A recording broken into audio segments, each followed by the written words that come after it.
اعوذ باللہ من الشیطان الرجیم بسم اللہ الرحمن الرحیم ان الحسین مصباح الہدی و سفینۃ النجاۃ۔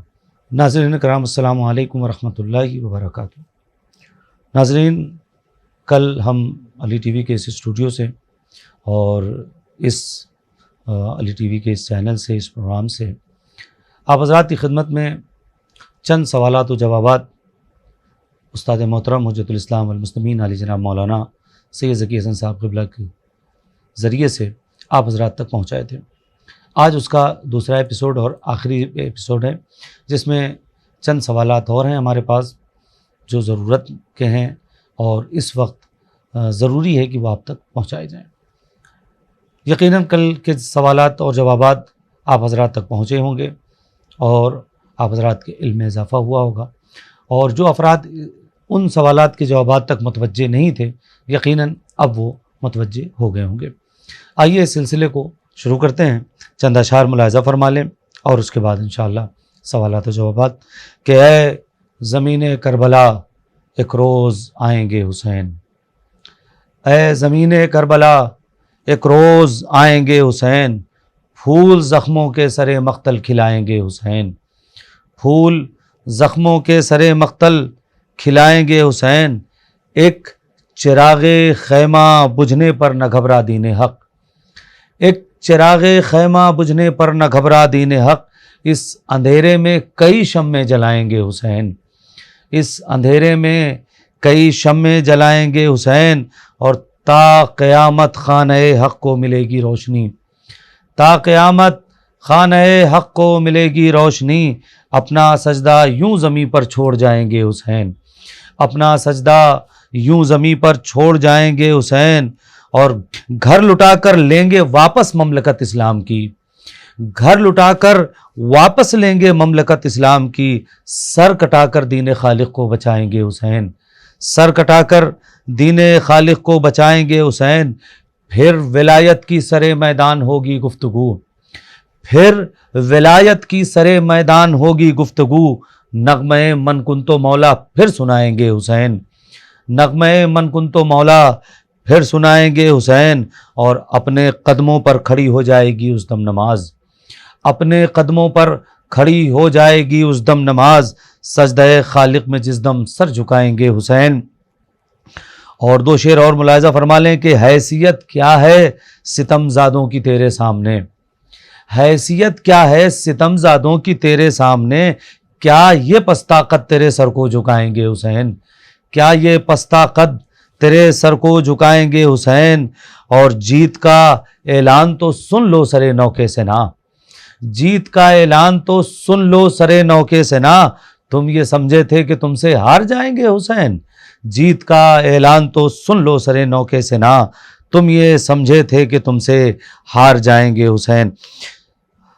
آئیے ناظرین، اب ہم اس سلسلے کو سوال و جوابات کے سلسلے کو آگے بڑھاتے ہیں۔ کل کے سوالات و جوابات آپ حضرات تک یقیناً پہنچ گئے ہوں گے اور آپ حضرات اپنی ذمہ داریوں کی طرف متوجہ ہو گئے ہوں گے۔ ہمارے اسٹوڈیو علی ٹی وی کے اسٹوڈیو میں ہمارے ساتھ موجود ہیں استاد محترم حجت الاسلام والمسلمین علی جناب مولانا سید ذکی حسن صاحب قبلہ۔ ہم آقا کا استقبال کرتے ہیں۔ آقا السلام علیکم ورحمۃ اللہ وبرکاتہ۔ وعلیکم السلام ورحمۃ اللہ وبرکاتہ۔ آقا، پیغام کربلا کے سلسلے میں ہماری گفتگو چل رہی ہے، آپ کی خدمت میں اور ناظرین تک ایک بات پہنچانا ہے کہ آج کے دور میں اگر پیغام کربلا کو لوگوں تک پہنچانا ہے تو کس طرح پہنچایا جائے؟ بسم اللہ الرحمن الرحیم۔ کربلا ایک مستقل انقلاب ہے جو ساری دنیا تک حریت کا پیغام پہنچا رہی ہے، لہٰذا اس کا ایک پیغام تمام انسانوں کے پاس پہنچنا چاہیے، اور وہ پیغام یہ ہے کہ جو کربلا کو مانتا ہے اس کے اندر انسانیت پیدا ہو جاتی ہے، اور یہی وہ ایک جذبہ ہے کہ جس جذبے کو اگر انسان اپنے اندر زندہ کر لے تو خود بخود کربلا سے قریب ہوتا جاتا ہے۔